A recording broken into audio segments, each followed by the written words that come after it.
1절부터 11절까지의 말씀 여러분들에게 읽어드리겠습니다. 사흘째 되던 날 갈릴리 가나에 혼례가 있어 예수의 어머니도 거기 계시고 예수와 그 제자들도 혼례의 청함을 받았더니 포도주가 떨어진지라. 예수의 어머니가 예수에게 이르되 저들에게 포도주가 없다 하니 예수께서 이르시되 여자여 나와 무슨 상관이 있나이까? 내 때가 아직 이르지 아니하였나이다. 그의 어머니가 하인들에게 이르되 너희에게 무슨 말씀을 하시든지 그대로 하라 하니라. 거기에 유대인의 정결 예식을 따라 두세 통 드는 돌 항아리 6이 놓였는지라.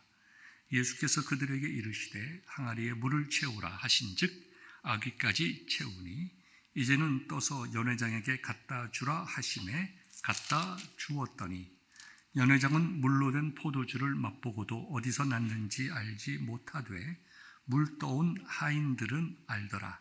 연회장이 신랑을 불러 말하되 사람마다 먼저 좋은 포도주를 내고 취한 후에 낮은 것을 내거늘 그대는 지금까지 좋은 포도주를 두었도다 하니라. 예수께서 이 첫 표적을 갈릴리 가나에서 행하여 그의 영광을 나타내심에 제자들이 그를 믿으니라. 하나님의 말씀입니다. 저희들은 지난주에 그리스도의 제자란 어떤 사람들인가, 누가 그리스도의 제자인가를 함께 나누면서 그리스도의 제자가 되기를 우리의 마음속에 결단을 했습니다. 그리스도의 제자라고 하면 예수님의 삶을 따라가는 자, 예수님께서 우리에게 주시고자 하셨던 그 메시지가 무엇인지 알고 그 메시지에 합당한 삶을 살아가는 자라고 말씀을 드렸습니다. 예수님께서 이 땅에 오신 이유는 하나님 나라를 선포하고 확장하시기 위함이었습니다. 예수님께서 십자가상에서 생명 주심으로 우리를 구원하신 것도 선포한 하나님의 나라를 확장해 나가시기 위함이셨습니다.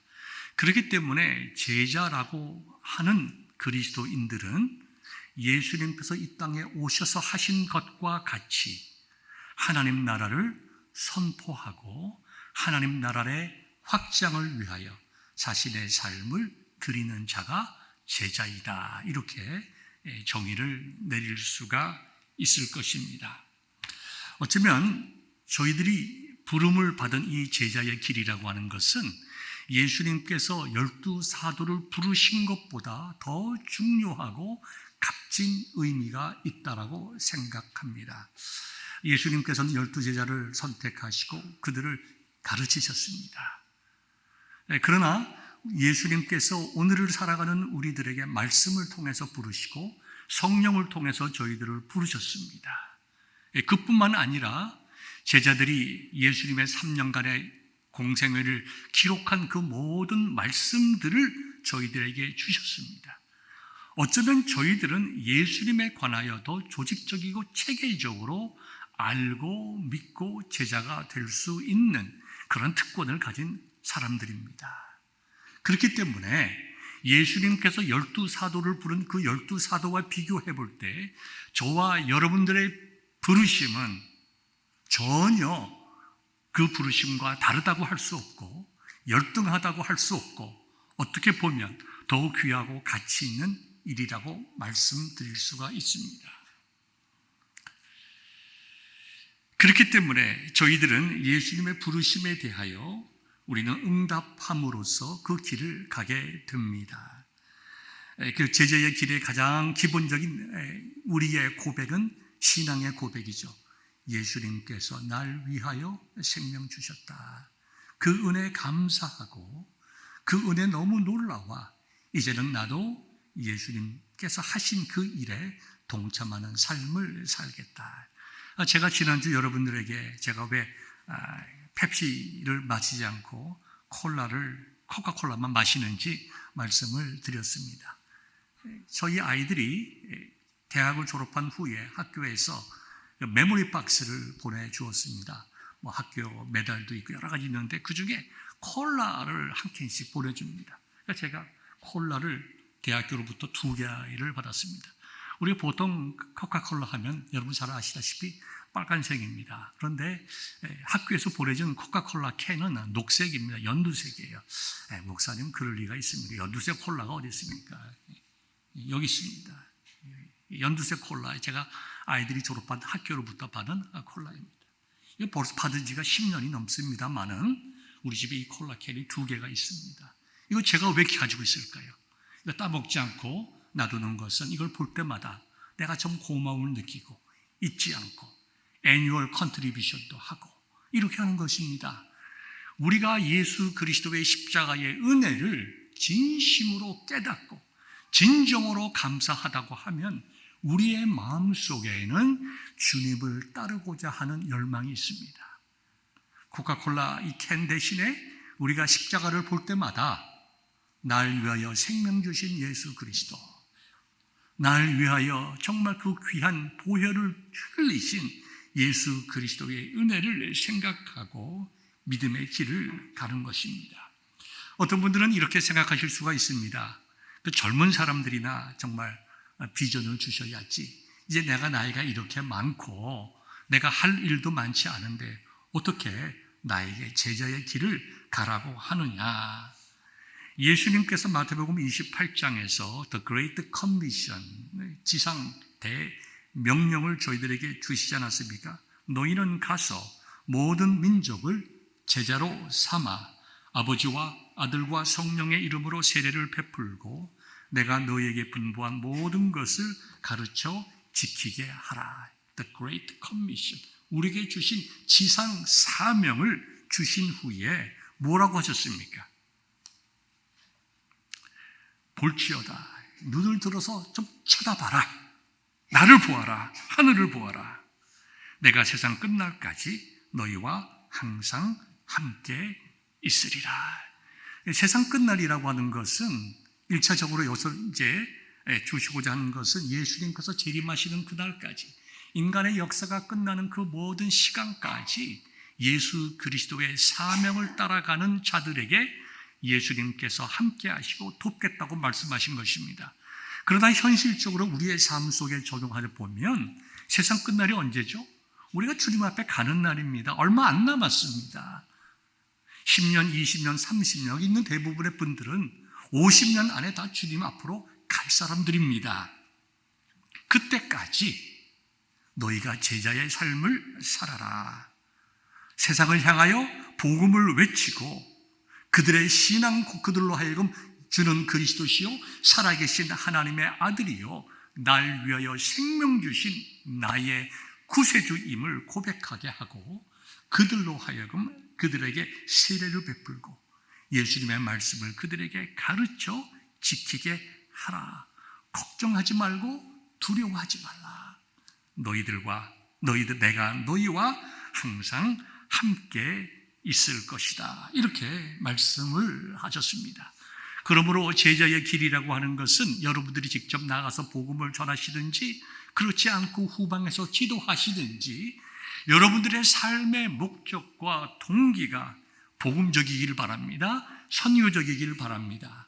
여러분들의 삶의 이유가 예수님의 삶을 내가 따라가며 실천할 수 있기를 바랍니다. 다른 사람을 향하여 따뜻한 말 한마디, 온유한 말, 겸손한 태도, 그 다음에 순종적인 말씀에 순종하는 그 모든 것들이 다른 사람에게 빛과 소금의 역할을 하게 되는 것입니다. 그래서 그들로 하여금 복음을 듣게 되고 그들로 하여금 하나님을 바라보게 하고 그들로 하여금 세상에 나가서 우리와 함께 복음을 선포하게 하는 것입니다. 마태복음 6장 31절부터 33절에 보면 이런 말씀이 있습니다.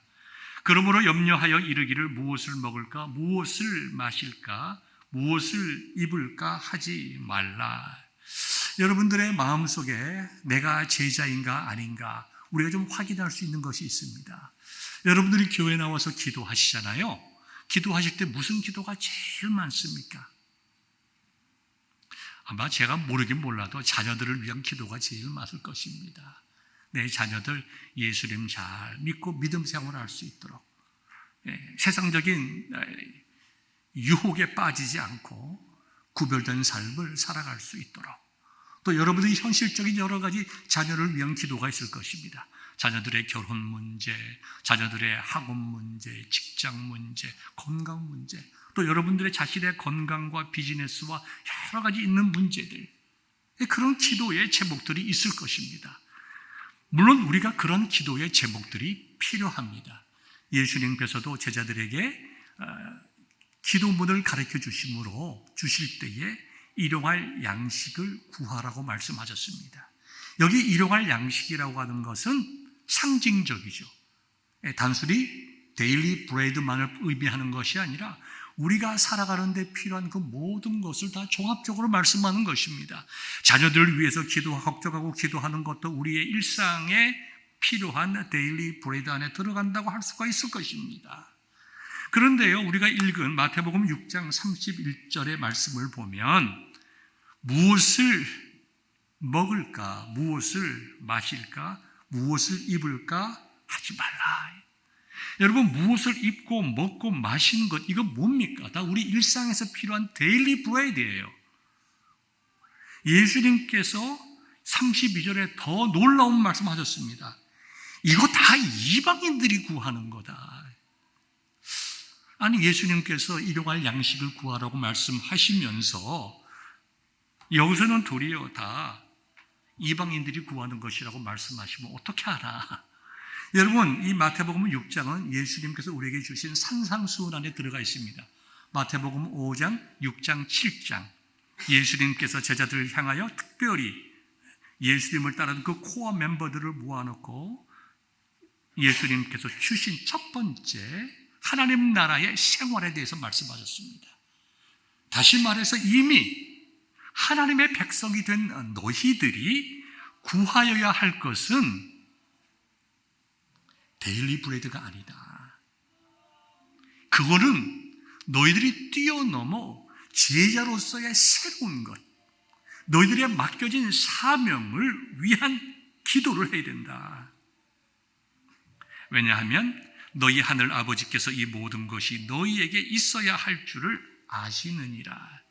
우리가 일용할 양식을 구하는 것은 잘못된 것은 아니지만 우리가 예수님을 따라가는 하나님 나라의 백성으로 어제도 오늘도 내일도 우리의 기도의 제목이 내 자녀, 내 집, 내 건강, 내 미래 여기에 머무른다고 하면 그건 하나님 나라의 백성이 아니다.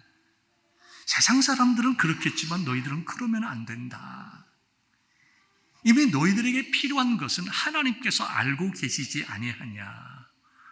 너희는 하나님의 나라의 백성이다. 다르게 말씀드리면 너희는 제자들이다. 너희는 먼저 너희들에게 필요한 것을 구하기 전에 하나님의 나라와 하나님의 의를 구하여야 된다. 무슨 말이에요? 제자의 삶이잖아요.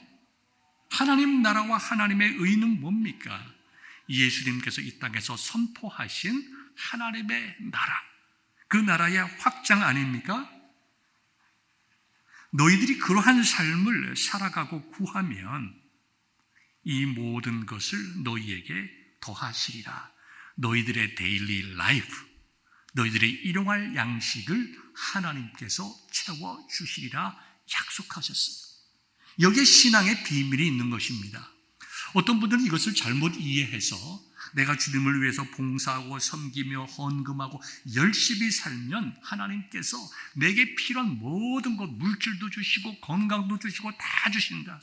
이 말씀 그 말씀 아닙니다. 그러나 이 말씀 우리에게 희망을 주는데요. 여러분 100세까지 살자고 말씀드리지 않았습니까? 정말 100세까지 살려면 좋은 약 운동도 중요하지만 여러분들의 삶의 이유와 목적과 사명을 예수 그리스도 안에서 찾으시면 됩니다. 비전을 크게 가지세요. 예수님 안에서의 사명을 크게 가지세요. 내가 100살까지 감당해야 될 일이 무엇인가 확인하고 계획을 세우고 기도하시고 헌신하세요. 그러면 하나님께서 100세까지 여러분들이 그 일을 감당하실 수 있도록 필요한 건강도 주시고 자원도 주시고 은혜도 주시고 힘도 주신다는 것입니다.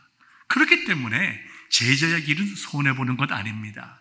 제자의 길은 부담스럽기보다 내가 건강하게 살아갈 수 있는 길이요, 기쁘고 감사함으로 살아갈 수 있는 길이다. 이것을 분명히 기억할 수 있는 저와 여러분들 될 수 있기를 주님의 이름으로 부탁을 드립니다. 오늘 본문은 이 제자의 길과 연결되는 말씀 속에 있습니다. 그래서 제가 지난 주일 설교의 내용을 조금 말씀을 드렸습니다. 오늘 저와 여러분들이 읽은 이 말씀, 요한복음 2장에 있는 예수님께서 물로 포도주를 만드신 이 놀라운 사건에 대한 내용은 이미 저와 여러분들이 다 알고 있는 내용들입니다. 아마 제 생각에 이 내용을 가지고 설교를 들어보지 않은 분은 이 자리에 한 분도 없을 거예요. 아마 들어도 여러분 들었을 것이고, 제가 오늘 무슨 설교를 할 것이다 라고 하는 것도 아마 예상하실 수 있을 것입니다. 마리아, 예수님의 어머니 마리아가 예수님을 믿고 의지하고 순종했더니 놀라운 이적과 기적이 일어났다. 하인들이 순종했더니 놀라운 기적이 일어났다. 그러므로 내가 하나님께 순종하고 믿음으로 구하면 하나님께서 내 인생에서 물이 포도주가 되는 기적을 우리에게 베풀어 주실 것이다. 굉장히 우리들에게 위로가 되고 힘이 되는 말씀입니다.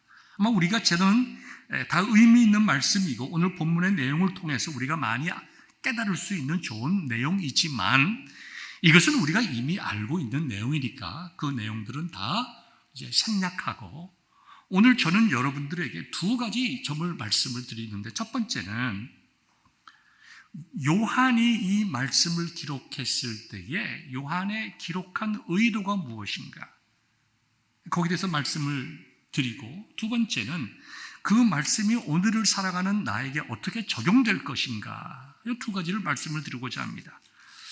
마태, 마가, 누가, 요한은 복음서입니다. 예수님께서 하신 그 말씀과 예수님의 행적에 대해서 기록을 하였습니다. 마태, 마가, 누가 이 세 복음서를 우리는 공관복음이라고 합니다.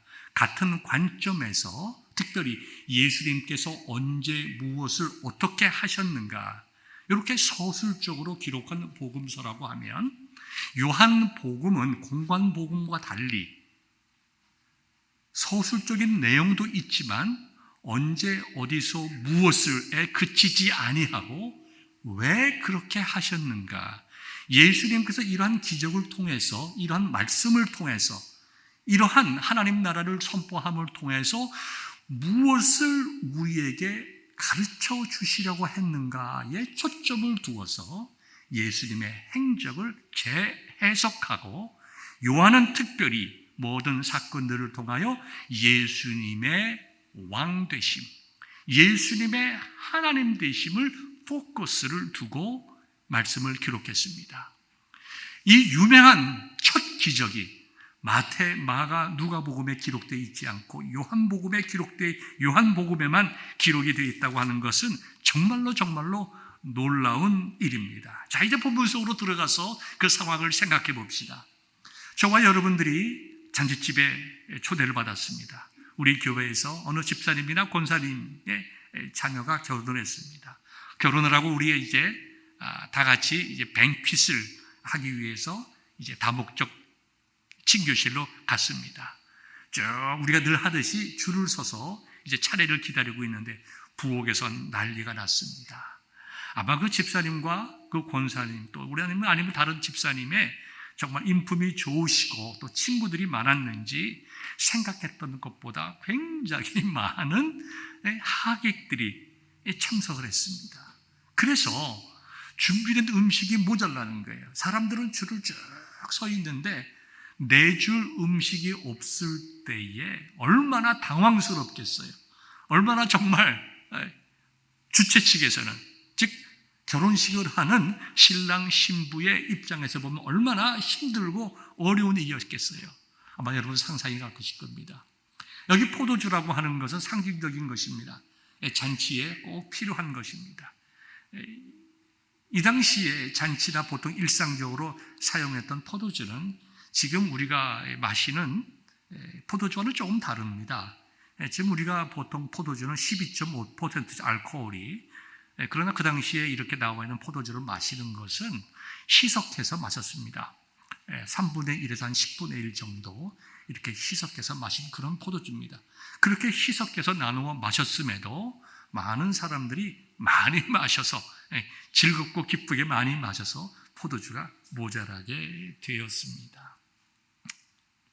그러니 예수님의 어머니 마리아께서 예수님께 이야기를 합니다. 아마 이렇게 얘기를 했죠. 얘야, 어떻게 하면 좋으냐? 지금 큰일 났다. 이렇게 정말 하객들은 많은데 포도주가 모자라니 어떻게 했으면 좋겠느냐? 이렇게 예수님에게 이렇게 이야기를 했습니다. 여러분은 우리가 여기서 분명히 알고 넘어가야 할 것은 예수님의 어머니 마리아가 어떤 예수님께 기적을 바라보고 부탁한 것은 아닙니다. 이때쯤 여기 지금 예수님과 상의했다고 하는 것은 예수님의 그 법적인 아버지죠. 즉 마리아의 남편인 요셉은 이미 이제 사망했을 것이라고 하는 것을 우리는 알 수 있어요. 그래서 남편이 없이 과부가 된 마리아가 맏아들 예수님에게 이 모든 것을 상의하는 것은 지극히 당연한 일입니다. 이와 같이 당연한 상의를 한 것이지 예수님에 대한 믿음을 가지고 예수님께서 어떤 이 문제를 해결해 주실 것이라고 하는 어떤 기적을 베풀어서 문제를 해결해 주실 것이라고 하는 그러한 믿음으로 이 말을 한 것은 아니다라고 하는 것을 우리는 분명히 깨달아야 돼요. 왜냐하면 바로 그 이유를 우리는 4절에서 찾을 수가 있습니다. 4절을 보면 예수님께서 어머니에게 대답합니다. 여자여, 나와 무슨 상관이 있나이까? 내 때가 아직 이르지 아니하였나이다. 어머니에 대해서 여자여라고 이야기를 합니다. 여러분들이 잘 알다시피 여자여라고 하는 것은 그렇게 무례한 표현은 아닙니다. 낮추는 표현도 아닙니다. 어떻게 보면 상대방에 대한 높임의 말이지만 자녀가 어머니에게 하는 말은 결코 아닙니다. 만약에 우리 어머니가 천국에 가셨는데 저희 어머니의 이름이 윤세였습니다. 제가 제 어머니에게 윤세 여사님라고 이야기를 하고 부른다고 하면 그것은 대단히 어색한 일입니다.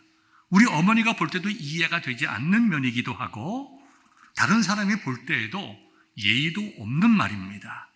예수님께서 그렇게 얘기했다는 거예요. 그런 의미로서 여자여 그랬다는 것입니다.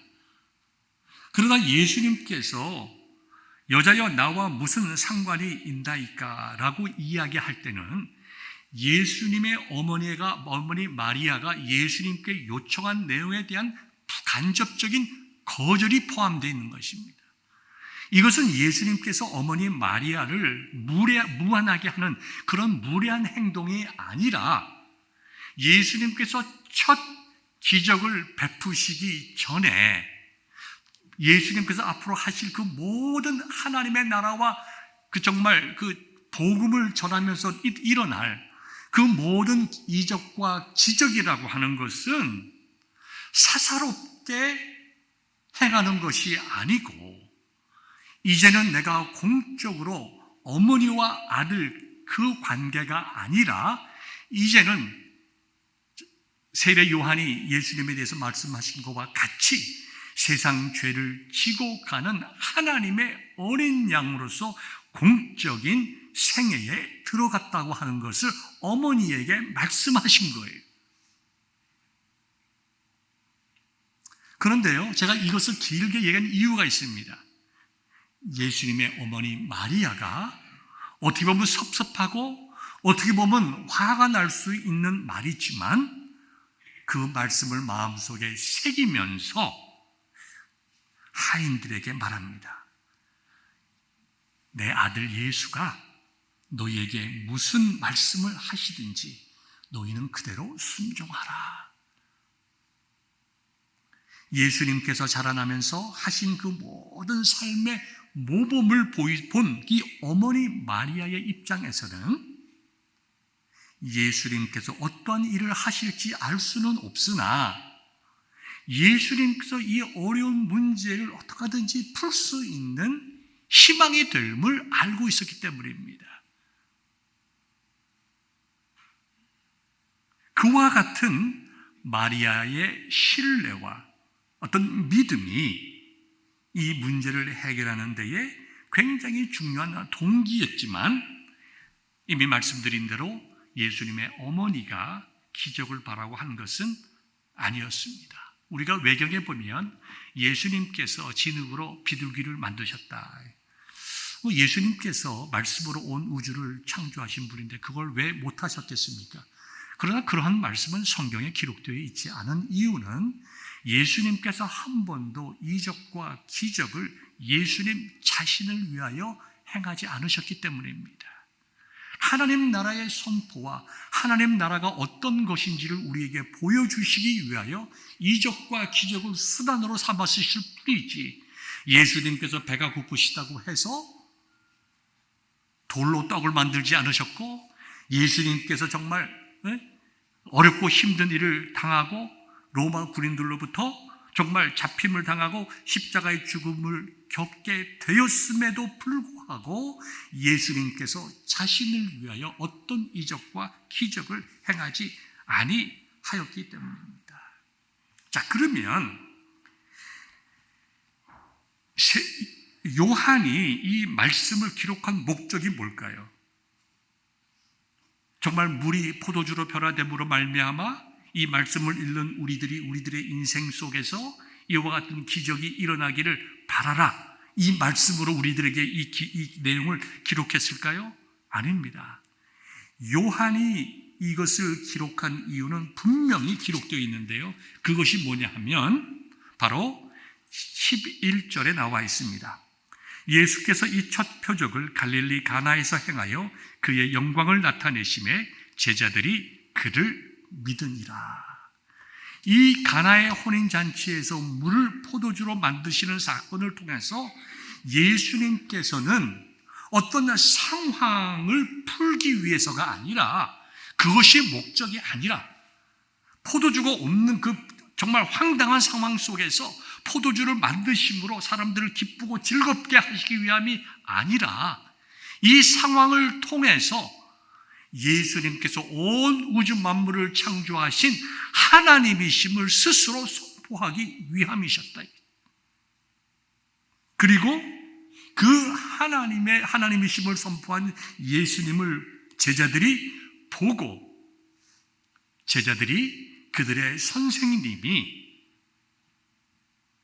그들의 메시아요, 하나님의 아들이시요, 하나님이심을, 창조주이심을 믿게 하시기 위하여 이 기적을 행하셨다는 것입니다. 이것 외에 다른 모든 것을 다 목적이 아니요, 예수님의 마음과 이것을 기록한 요한의 마음에서 벗어나는 것들입니다. 자, 이제 두 번째로 여러분들에게 좀 도전을 드리고 싶어요. 제가 여러분들에게 우리의 기도의 내용에 대해서 물어보았습니다. 여러분들의 기도의 내용이 무엇입니까? 대부분 우리들의 자녀들의 문제죠. 건강의 문제죠. 물질의 문제죠. 그것이 잘못된 것이 아니라고 말씀을 드렸지만, 그것만 구한다고 하면 우리가 세상에 있는 사람들과 무엇이 다르겠느냐? 너희들은 하나님의 나라와 하나님의 의를 구하는 자들이 아니냐? 정말 하나님의 제자라고 하면 우리의 삶의 목적은 우리의 영광이요, 우리의 구세주이신 예수 그리스도를 우리가 믿고 선포해야 되지 않겠느냐? 여러분, 그 잔치 속으로 들어가 봅시다. 연회장이 얘기를 했어요. 사람들은 보통 좋은 포도주를 먼저 냈다가 나중에 좀 이렇게 질이 떨어지는 포도주를 내는데, 어떻게 이렇게 나중에 더 좋은 포도주를 냅니까? 또 물을 떠다 온 하인들은 그 놀라운 이적과 기적을 보며 좋아했겠죠. 자, 세 부류의 사람들이 있습니다. 그날 첫째 사람은 무엇인지 잘 모르고 즐겁게 포도주를 마시고 재미있게 놀다 간 사람들입니다. 좋았겠죠. 끝까지 좋은 포도주가 나왔기 때문에 좋고 재미있고 즐겁게 결혼식에 맞게 지내고 간 사람입니다.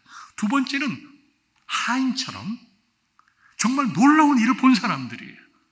와, 예수님께서 분명히 물이었는데 그 물을 포도주로 바꿨네. 어메이징하다. 그다음에 세 번째 사람, 제자들입니다. 물이 포도주를 보냈다는 어메이징한 기적에 관심을 가진 것이 아니고, 와, 그들은 예수님이 누구인지 깨달았다는 거예요. 예수님을 통하여 하나님의 모습을 보았다는 거예요. 이 영광을 나타내었다라고 하는 것은 신적인 용어입니다. 사람의 영광을 나타내는 것이 아니고 하나님 이 시기에 나타낼 수 있는 영광을 나타냈는데 제자들은 그것을 보았다는 거예요. 그래서 그들은 제자입니다. 여러분들의 기도의 제목과 내용이 달라지기를 바랍니다. 이제는 세상 사람들처럼 그 모든 것을 구하는 것보다 한 단계 더 나가서 그러한 것들은 믿음으로 맡기자. 마리아가 예수님의 기적을 베푸실 것을 의도하지는 않았지만 예수님께 대한 신뢰, 그것으로 예수님을 의지하고 문제를 맡겼듯이 우리가 살아가는 데일리 브레드, 무엇을 입을까, 무엇을 먹을까, 무엇을 마실까, 내 자녀들을 어떻게 교육시킬까, 어떻게 건강 문제를 해결할까, 어떻게 결혼시키까, 어떻게 좋은 곳으로 보낼까, 이런 것들은 우리와 세상 사람들과의 차등이 없이 똑같은 우리의 소망이다 이거죠. 그거 하나님께 맡기라고 그러셨잖아요. 주님께서. 왜 세상 사람들과 똑같은 것만 구하느냐. 너희들은 제자 아니냐. 또 너희들은 제자로 와서 놀라운 것을 경험하지 않아야 하느냐. 우리의 기도를 들으시는 하나님, 우리가 정말 예수님 믿는 성도이기 때문에 세상 사람들이 알지 못하는 위로와 은혜를 너희들은 이미 경험하지 않아야 하느냐. 누구의 경험입니까? 물 떠가지고 그 물이 포도주로 바뀐 것을 본 하인들이죠. 우리가 하인들의 삶에 만족해서 되겠습니까? 그게 주님의 뜻일까요? 그 하인들은 정말 놀라는 것으로 그쳤습니다. 야, 어메이징하다. 정말 신기하다. 저분이 누구기에 이와 같은 일을 하는가? 혹시 마술자인가? 어떻게 생각했을지 몰라요. 그러나 본문 성경은, 요한은 이 본문의 말씀을 쓰면서 특별히 뭐라고 얘기를 했습니까? 11절에 나와 있는 대로 제자들이. 여기 제자들은 5명의 제자일 것입니다. 예수님께서 처음 선택한 제자. 선택하시고 며칠 되지 않은, 아직까지 예수님과 또 제자들 사이에 어떤 깊은 유대감도 없는 그런 상황 속에 있었던 그 제자들이 예수님께서 이 기적 베푸심을 통하여 진짜 제자의 길을 가게 되는 은혜를 받았다. 얼마나 놀랍습니까? 저와 여러분들이 이 말씀을 통해서 하나님, 내 인생에도 물이 포도주로 변하는 기적을 베풀어 주옵소서. 좋은 기도고 의미 있는 기도일지 모르지만 주님이 원하는 기도는 아닐 것입니다. 그것은 그날 더 좋은 포도주를 마시고 즐겁게 지내다가 간 사람에 불과합니다. 주님께서는 저와 여러분들이 그리스도의 제자가 되기를 원합니다. 하나님 나라를 선포해 주기를 원하십니다. 예수님께서 고난과 어려움과 정말 긴박한 위기 속에 있던 이 잔치를 기쁨으로 바꾸신 것은 예수 그리스도의 제자들인 저와 여러분들이 세상을 향하여 복음과 하나님 나라를 외침으로 절망과 눈물과 소망이 없는 이 세상을 예수 그리스도를 통하여 기쁨과 소망이 있는 하늘나라의 잔치를 이 땅에서 경험할 수 있도록 우리에게 복음을 선포하라고 저와 여러분들을 부르셨다는 것입니다. 이것을 깊이 기억하고 제자의 길을 가는 저와 여러분들 되시기를 주님의 이름으로 축원합니다. 기도하겠습니다.